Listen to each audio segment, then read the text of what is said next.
ತುಮಕೂರಿಂದ ಬೆಂಗಳೂರು ಬರುವಂತ ರಸ್ತೆಗಳಿದೆಯಲ್ಲ, highway road, ಇದನ್ನ zero traffic ಮಾಡಿದ್ದಾರೆ. ವಿಷಯ ಏನಪ್ಪಾ ಅಂತಂದ್ರೆ CM ಅವ್ರು ಬರ್ತಾ ಇದಾರಂತೆ, ಹಂಗಾಗಿ ಜೀರೋ ಟ್ರಾಫಿಕ್ ಮಾಡಿದಾರೆ. ನೋಡಿ, ಎಲ್ಲಾರು ಟೋಲ್ ಕಟ್ಬಿಟ್ಟು ಹೈವೇಲ್ ಬರೋಣ ಅಂತ ಬಂದಿರ್ತಾರೆ. ಪಾಪ ಅವ್ರಿಗೆಲ್ಲ ಸರ್ವಿಸ್ ರೋಡ್ ಕಳ್ಸಿರ್ತಾರೆ. ಸರ್ವಿಸ್ ರೋಡ್ ಅಲ್ಲಿ ಕಾಮನ್ ಪೀಪಲ್ ಗಳು ಓಡಾಡ್ತಾ ಇದ್ದಾರೆ.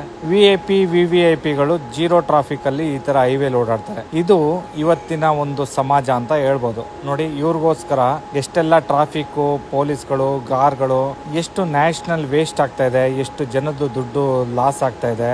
ನೋಡಿ, ಎಷ್ಟು ಗಾಡಿಗಳು ಓಡಾಡ್ತಾ ಇದೆ ಸೆಕ್ಯೂರಿಟಿಗೋಸ್ಕರ.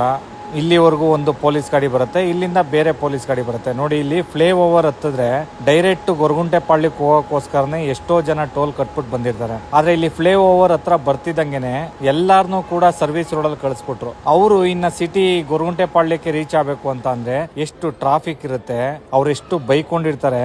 ಹೈವೇಗಳಲ್ಲಿ ಈ ತರ ಜೀರೋ ಟ್ರಾಫಿಕ್ ಅಲ್ಲಿ ಓಡಾಡಿದ್ರೆ ಕೆಳಗಡೆ ರಸ್ತೆಗಳಲ್ಲಿ ಗುಂಡಿರೋದ್ ಹೆಂಗ್ ಕಾಣುತ್ತೆ, ಟ್ರಾಫಿಕ್ ಆಗೋದ್ ಹೆಂಗ್ ಕಾಣುತ್ತೆ, ಕಾಮನ್ ಪೀಪಲ್ ಕಷ್ಟ ಹೆಂಗ್ ಅರ್ಥ ಆಗುತ್ತೆ ಅನ್ನೋದೇ ಗೊತ್ತಾಗಲ್ಲ.